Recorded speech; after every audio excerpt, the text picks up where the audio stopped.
I crawled out of the fire scene, took out my phone intending to call the fire department. However, my husband appeared before me with his mistress and snatched my phone away. I was both angry and anxious. "Mom and Dad are still in the fire, hurry up and call."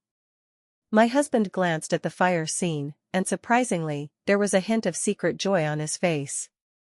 He indifferently tossed me a divorce agreement. "Sign this agreement, and I'll return your phone to you, allowing you to rescue your parents.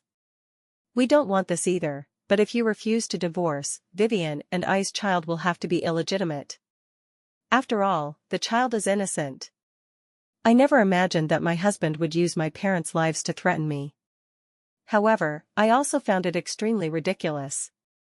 Because the ones trapped in the fire were not my parents, but his. I struggled to push open the door, stumbling out of the fire scene, clutching my chest and coughing violently several times, taking deep breaths repeatedly, finally feeling like I had come back to life. Although the burn on my arm was very painful, I had no mind to tend to it. Instead, I quickly took out my phone to call the fire department and ambulance. But just as I held the phone in my hand, my husband David suddenly appeared in front of me and snatched it away.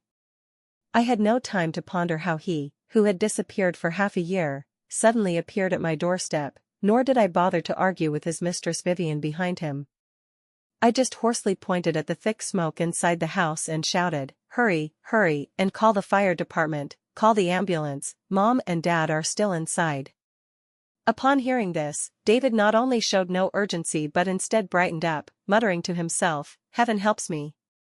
After saying that, he coldly threw a divorce agreement at me. "Sign it, once signed, I'll naturally call the fire department to rescue your parents." I was quite angry and just wanted to speak, but my throat itched terribly, and I couldn't hold back a fit of coughing that left me disoriented. Seeing this, David snorted coldly, "Don't pretend here to waste time, I know you weren't in the fire for long and aren't really injured." My mind was buzzing. Could it be that David had clearly heard my struggles and cries for help inside, but deliberately pretended not to be there? David didn't notice my expression and continued on his own, "The fire isn't big yet, for every minute you delay signing, your parents will suffer one more minute inside. Don't blame me, I have no choice. It's you who has been refusing to sign the divorce, but if you drag it out any longer, the child in Vivian's belly and mine will become illegitimate. As a father, I can't let my child be ridiculed by others." I was entirely in shock, unable even to think of what to say. I just foolishly questioned, "Are you crazy? Do you know I could have died in there, and so could Mom and Dad?" Perhaps my voice was too hoarse and shrill, making David feel he had gone too far. However, soon, the nearby Vivian smugly touched her protruding belly and smiled as she spoke. "Sister, don't blame David. As they say, parents love their children and plan far ahead for them, so of course David would do the same for his child. Moreover, David stopped loving you long ago. You can't expect him to risk his life to save someone he doesn't love, or even someone he dislikes, right? Besides, it's you who has been clinging to him and refusing divorce. We had no choice but to force you to sign at this critical moment." I was furious to death. "What do you mean I refuse to divorce? The divorce agreements you sent me basically leave me with nothing. It's David who erred, he betrayed me and the marriage, he's the at-fault party. Why should I give up my years of hard work to fulfill you two adulterers?" David was stunned. "Leave you with nothing? What nonsense are you talking? What I gave you." Before he could finish, Vivian interrupted, "Sister, why make up these non-existent things? Isn't the urgent matter now to sign quickly so we can call the fire department to save your parents? Now, for the sake of not divorcing, you're letting your parents suffer in the fire. How do you have the face to question David?" I slowly stood up, dusted off the ash from my body, pointed at the fire scene, and sneered, "I might not have made it clear just now, leading to your misunderstanding. The ones inside the fire are not my parents, but David's parents." As soon as these words came out, David and Vivian in front of me were stunned. David forcefully grabbed my arm. "Are you serious? It's my parents inside?" I nodded, "Yes, so I advise you to call the ambulance immediately or rush in to rescue them, otherwise, you'll be the real culprit who killed your parents. After all, David and I had been in love and married for many years. He knew I wasn't someone who liked to lie, so his face changed, and he immediately wanted to rush into the fire to check. Vivian quickly grabbed David. David, how can you be so foolish? Have you forgotten? Last month, you bought tickets for uncle and aunt and sent them abroad for travel. How could they return without telling you and inexplicably come to find Claire? This is clearly Claire deliberately lying. She just doesn't want to divorce you, so she's intentionally delaying time to force you to go in and save her parents. If you go, with the thick smoke billowing, how can you tell whose parents they are? By then, if you risk your life to save them, she can say she's grateful for your kindness and continue to be with you, clinging to you even more.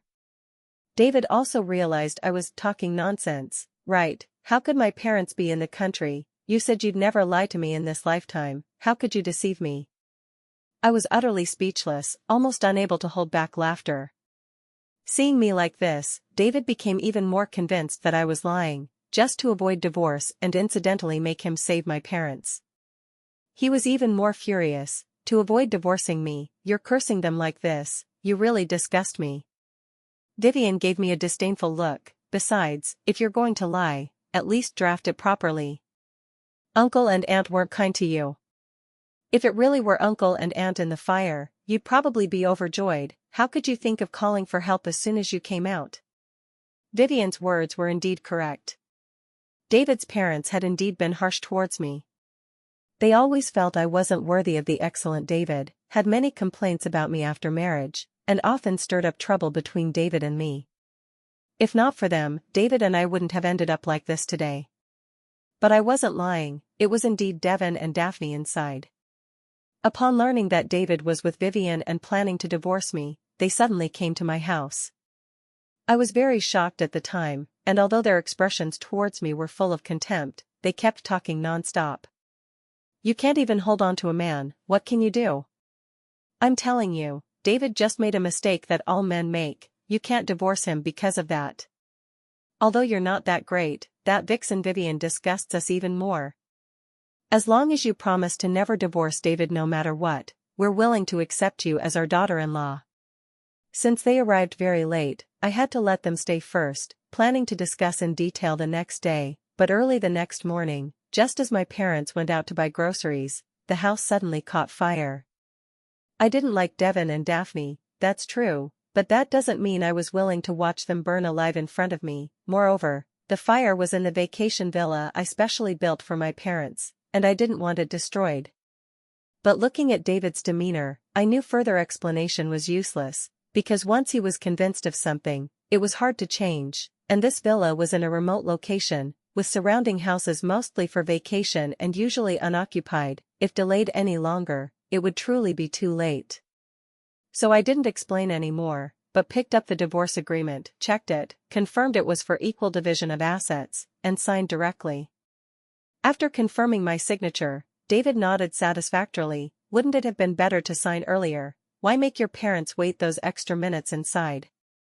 I couldn't be bothered to argue with him and directly reached out. Give me the phone quickly, I need to call the fire department. David was about to return the phone to me, but Vivian snatched it away. You can't give it to her. Now not only I, but even David was stunned. Vivian, she's already signed, what are you doing? Vivian snorted coldly. David, how can you be so naive? She signed, but that doesn't mean we've gotten the divorce certificate yet. Don't forget, she refused to sign the divorce agreements we sent her so many times before, crying and calling you, insisting on talking face to face. Just now too. To avoid divorcing you, she disregarded her own parents' lives and even lied that it was uncle and aunt inside.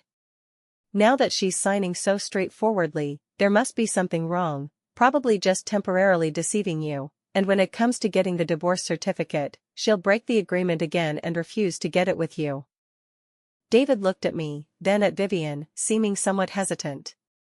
I rolled my eyes inwardly, wanting to explain that I hadn't signed before because of the agreement's content. Now it seemed highly likely that Vivian was sabotaging it. I could explain clearly, but Vivian was silver-tongued, and David believed her. If I explained, it would just waste time. Seeing the fire gradually growing, I knew there was no more time for me.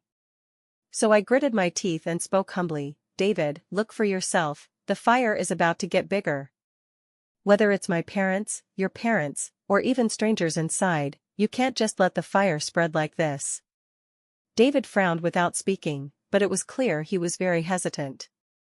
I then looked at Vivian. I've signed the divorce agreement, what more do you want? Do you really want to watch Mom and Dad burn to death? Vivian naturally ignored me. She pulled David's arm and shook it coquettishly. David, I'm a kind person, you know that better than anyone. I'm so compassionate even towards stray cats, how could I watch people burn to death? But as you can see, the fire isn't big at all, just the smoke looks heavy. I just hope we call the fire department a few minutes later, so her parents can suffer a bit. Once her parents suffer, they'll naturally know our power and will advise Claire to divorce you. This way, we have an extra layer of assurance, we can marry legitimately, and our child will be legitimate.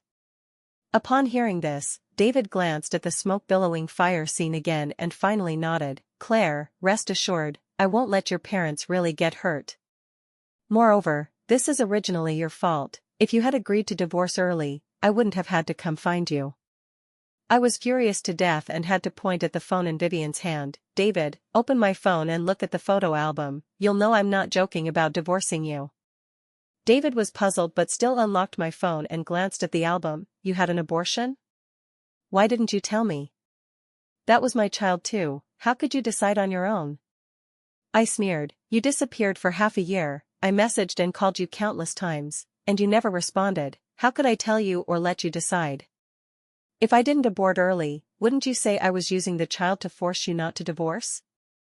David was speechless, but his expression was very sad.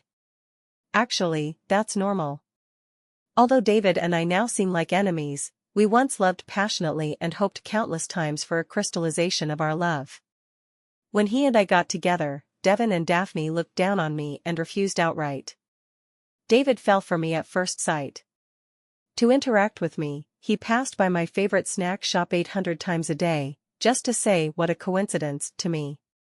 After we started dating, to get his parents to agree to our marriage, David knelt before them without eating or drinking for 2 days, finally making them nod. But the love was real, and now the lack of love is also real. When he loved me, it was passionate, when he cheated, it was known to everyone. At that time, just after finding out I was pregnant, Vivian smugly showed her belly to force me out. I was furious to death, but David thought I was bullying Vivian. To prevent me from bullying Vivian again, he directly abandoned everything and disappeared with Vivian for half a year, and I, disheartened, chose to abort. But I don't hate Vivian, because if not for her impatiently forcing me out, I might have been kept in the dark, given birth to the child, and suffered for a lifetime. Thinking of this, I took a deep breath. If I didn't want to divorce, I wouldn't have aborted the child, so now you should believe me and call the fire department, right? David, with an ugly expression, returned the phone to me. I took out the phone and was about to call when my parents came running with groceries. What's going on? How did it catch fire while we were out for a bit? I already called the fire department. Claire, are you okay? Seeing my parents standing there fine, David took a deep breath. Your parents are here, then who's inside? The fire inside the house was getting bigger, and standing close felt like being scalded. I walked a few steps towards my parents and sighed at David. I said it earlier, inside are. Vivian's expression was somewhat strange. She suddenly interrupted me. David, haven't you seen it yet? There's no one inside the house at all. Just as I said earlier, all this is her pretending, to avoid divorcing you, to morally blackmail you. At first, she said it was your parents. After knowing your parents went traveling, she had nothing to say, could only pretend to be pitiful and sign, then specifically made you look at the album. All this is to make you feel bad. She just hopes you'll tear up the divorce agreement because of this and reconcile with her. My parents heard this and were even angrier than me. What nonsense are you talking? Claire is not someone who likes to lie. David, others may not understand Claire, but don't you? Now you're bewitched by this vixen, she's causing you to lose your wife and family, can't you see that? Moreover, Claire has long wanted to divorce you. It's the divorce agreement you sent that had issues, all leaving Claire with nothing. How could she sign? David frowned. Seeing that the truth was about to come out, Vivian quickly clutched her belly. David, my belly hurts, hurry and take me to the hospital, I'm afraid something will happen to our child. This sentence completely deprived David of the ability to think. He helped Vivian into the car but didn't forget to say as he left, Claire, see you at the Civil Affairs Bureau on Monday, I hope you don't find more reasons or excuses. Shortly after David drove away, the ambulance and fire truck arrived. Under the firefighters' strenuous efforts, the fire was quickly controlled, and Devon and Daphne inside were carried out. They appeared unburned. However, the medical staff explained to me, actually, in fires, the most important thing isn't the fire itself, but mainly the thick smoke. Inhaling it can easily lead to poisoning. So we need to take the patients to the hospital immediately for examination and rescue. I nodded. Since my own arm was also burned and I needed to go to the hospital, I let my parents go rest at the hotel themselves, while I followed to the hospital. At the hospital, the doctor simply bandaged me, then explained Devon and Daphne's condition. The two probably tried to get up after the fire started, but accidentally fell, hitting their heads on the bed, causing them to faint. Once fainted, they inhaled a large amount of toxic smoke. They're currently being resuscitated, but the situation is not optimistic. However, there's a good treatment plan now, entering a hyperbaric oxygen chamber, combined with current advanced domestic and international technologies. It's just that the cost will be higher. But the effect will definitely be better. I glanced at the rescue room light and immediately told the doctor, use it, no matter what, don't worry about the price, use it all. Anyway, ultimately, I wouldn't have to bear this money. The doctor nodded, gave me the bill to pay, but the staff at the payment counter swiped my card and apologetically said, this card can't be swiped, please change to another card. I thought my card was demagnetized, so I switched several in a row, but none worked. I immediately called the bank and learned that the primary cardholder had frozen my supplementary card. To unfreeze it, the primary account must operate. I was using David's supplementary card, so I immediately picked up the phone to call David, but only then remembered that all my contact methods had long been blocked by him. With no choice, I had to go to Vivian's home to try my luck. Walking downstairs, I saw the light on in Vivian's 10th floor home. It seemed my luck was not bad, as they had the divorce agreement and no longer needed to hide. They directly went home openly. With complex emotions, I knocked on Vivian's door. It was David who opened, wearing an apron. Seeing me, he seemed not surprised at all and said coldly, you still know to come apologize? Do you know that because of your parents' harsh words, Vivian's belly hurt for half a day? I rolled my eyes inwardly. I'm not here to apologize. I'm here to ask you, on what grounds did you freeze my card? I've signed the divorce agreement as you wished, assets divided equally, although I'm using your supplementary card, ultimately it's my money. David seemed to see me for the first time. I really didn't expect you'd become such a money grubber. You're right, I froze your card, but I won't unfreeze it for you. Seeing my puzzled face, David continued, it was Vivian who taught me. She said you've signed and always emphasized dissatisfaction with previous agreements, showing you care a lot about money. Since you care so much about money, I froze your card.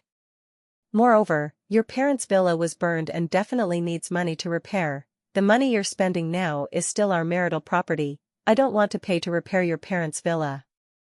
But rest assured, once we get the divorce certificate on Monday, what's yours won't escape. Why are you in a hurry? Of course, I wasn't in a hurry.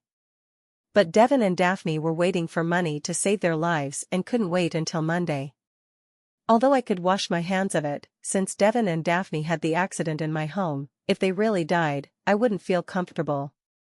So I used my foot to block the door David was about to close and directly showed him the photos of Devon and Daphne on my phone. David, look clearly. It's your parents lying in the hospital waiting for money to save their lives, not me trying to take advantage of you. I didn't lie to you then, it was your parents in the fire. If not for you delaying the rescue time, your parents wouldn't be in such critical condition now. David stared at my phone for a moment, then hurriedly took out his own phone to call Devon and Daphne to confirm I wasn't lying. The call connected but was hung up. Vivian came out from the door. Claire, don't you feel disgusting? Always using such things to curse uncle and aunt. David, don't worry. I just messaged uncle and aunt, they're fine traveling abroad and haven't returned. If you don't believe, look. While saying this, Vivian took out her phone and showed her chat page with Daphne. Daphne had indeed replied, don't message me if nothing's wrong, busy. I was somewhat puzzled. David's phone also rang. He opened it and played Daphne's voice reply, I'm driving, inconvenient to answer, what's up, son? After listening to the voice, David was quite angry. Claire, are you crazy? Vivian looked at the photos on my phone, uncle and aunt, why are you using such AI-synthesized fake photos to deceive David? David didn't give me a chance to speak, directly kicked my foot away, and closed the door in my face.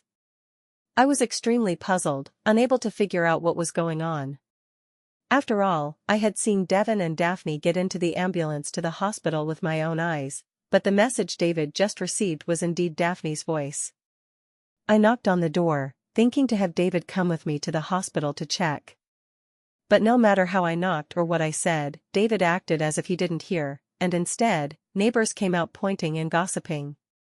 Before I could think long, the hospital called me, urging me to arrange payment quickly, or Devon and Daphne would die. Helpless, I returned to the hospital, directly wanting to ignore everything. But seeing Devon and Daphne's appearance for real, I felt unbearable and thought of it as doing good to accumulate virtue for myself, so I started calling relatives and friends to borrow money. But David was faster than me, he probably sensed I needed money, so he had already announced our divorce on Facebook, telling everyone not to lend me money. I had a headache worse than ever.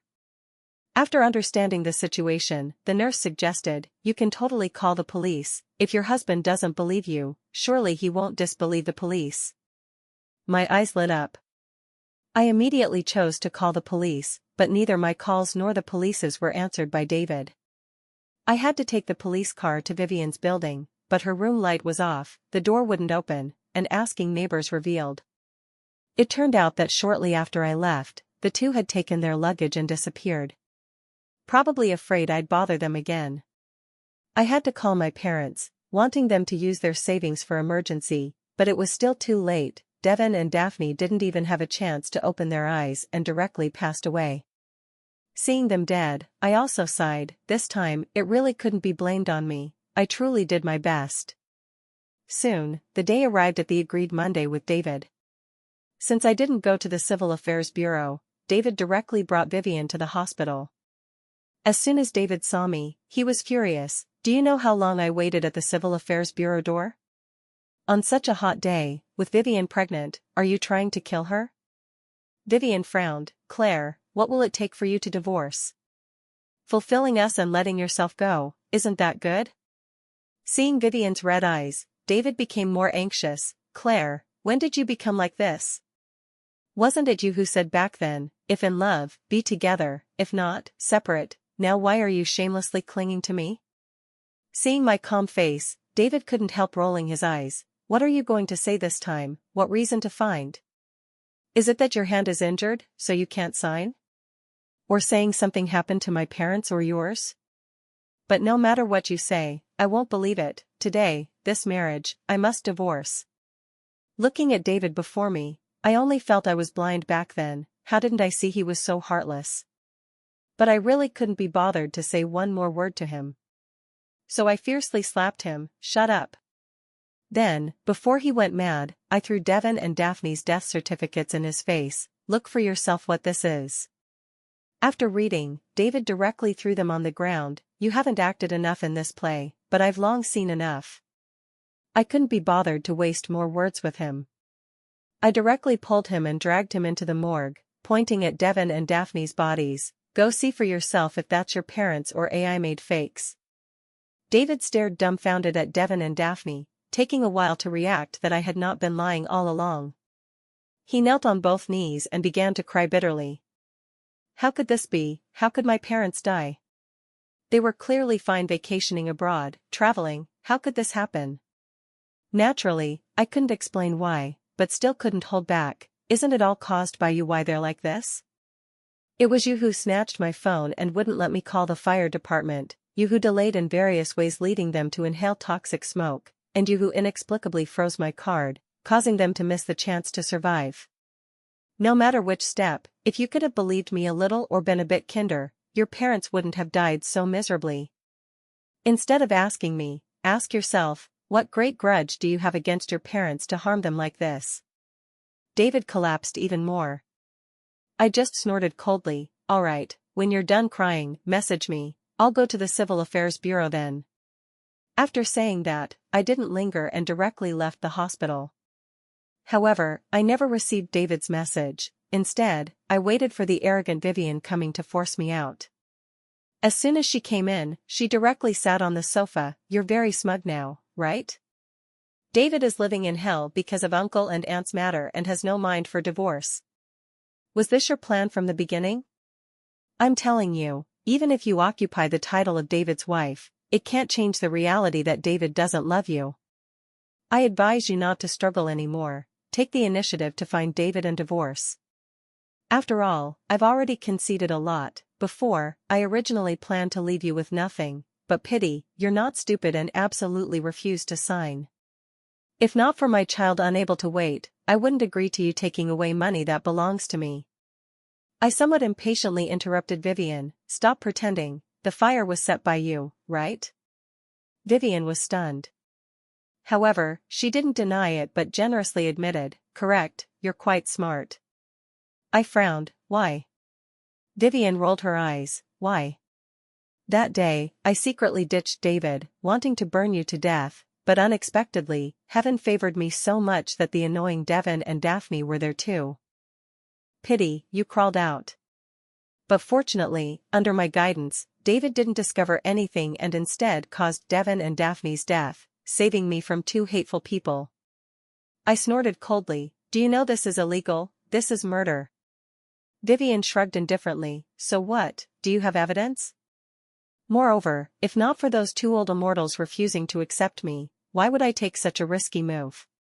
Besides, I'm doing this for the child in my belly. I finally found a stupid rich patsy. Am I supposed to give up and find another? Hearing this, I was thoroughly shocked. The child in your belly isn't David's? Don't you fear I'll tell David? Vivian laughed even harder. You can say, but do you think David will believe? He didn't believe you even after seeing photos of his parents being rescued. How could he believe these things you say? You have no idea how many things I've done during the time with him. He won't believe you anymore. Moreover, since I came in, I've had the recording jammer on. Even if you recorded, it's useless. I shook my head and snorted coldly, no need for recording, because I have witnesses.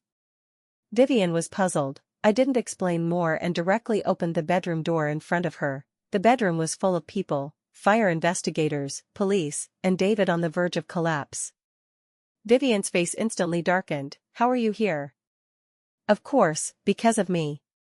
After the fire investigators had to investigate. Upon investigation, they found the fire started suspiciously, not like an accident, more like arson. So David immediately brought police and traffic police to find me for investigation.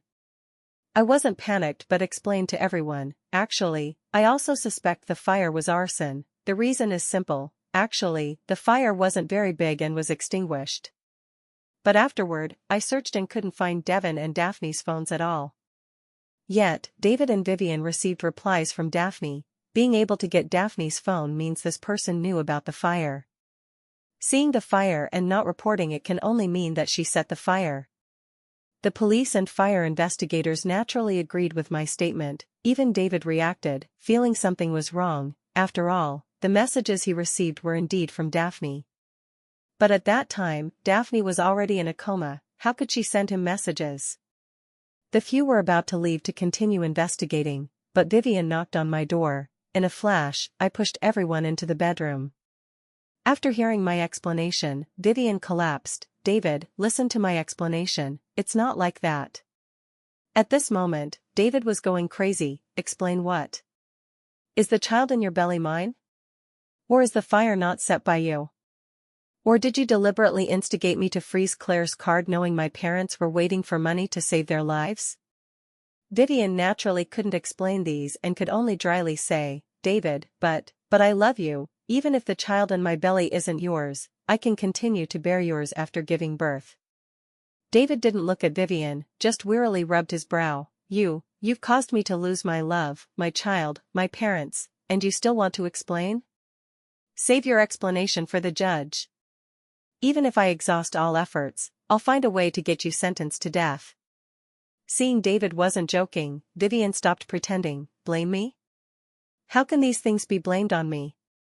It takes two to tango. If you didn't want to cheat, how could I have the chance to latch onto you? Besides, now you know to say Claire is your love? At the fire scene then, weren't you decisively threatening her to sign first? If not for you, your parents wouldn't have died. David completely collapsed. Vivian, I guarantee, I'll make you pay with your life. Vivian sneered, pay with life, I'm pregnant now, even if I set fire and killed, I won't get death penalty, only death with reprieve. As long as I reform well, maybe in over 20 years I'll be out, by then, I'll still be young, and I can watch you live in hell. Besides, they died in the hospital, not in the fire, whether I can be convicted of murder is uncertain. Vivian laughed smugly, I advise you to sign a letter of understanding for me, let me out early, I can still have my son provide for you in old age, saving you from being alone for life. David understood what Vivian said was true, but he clearly couldn't accept the reprieve she mentioned, even less that she might be out in over 20 years. He suddenly rushed to Vivian's front, eyes bloodshot. If the law can't punish you, I'll personally punish you. If the law won't let you die, I'll make you die. After saying that, before everyone reacted, he directly hugged Vivian and jumped from the balcony. Because during the fall, Vivian was pressed under David, so Vivian died on the spot, one body two lives, while David, having a buffer, didn't die. After rescue and treatment, David had high paraplegia, except for his right hand and head movable, other parts had no sensation. Precisely because of this, he couldn't go to prison and could only be sentenced to probation. When he recovered somewhat, I arranged to go with him to the Civil Affairs Bureau for divorce. During this time, David kept apologizing to me, but didn't expect my forgiveness, nor begged to reconcile. In his words, he wasn't worthy. The divorce agreement we signed before ultimately wasn't used. Because David insisted on leaving with nothing. I'm not someone who hates money, so I didn't act coy and directly agreed, the extra money and assets, just consider them the punishment he deserved for betraying the relationship. When signing the divorce, David actually smiled, heaven left me my right hand, probably just to let me sign the divorce and set you free. Claire, I hope you'll be happy in the future and meet a better man. I hummed in response, took the divorce certificate, and left without looking back. I heard news of David again 2 months later. After divorcing me, he shut himself at home alone without eating or drinking, starving to death. Because he was alone, it was long after death that he was discovered. Hearing this news, I didn't feel surprised, he was such a proud person, making him lie in bed for life was no better than killing him. Perhaps death was liberation for him. Moreover, dead, maybe he could go down and apologize to Devon and Daphne.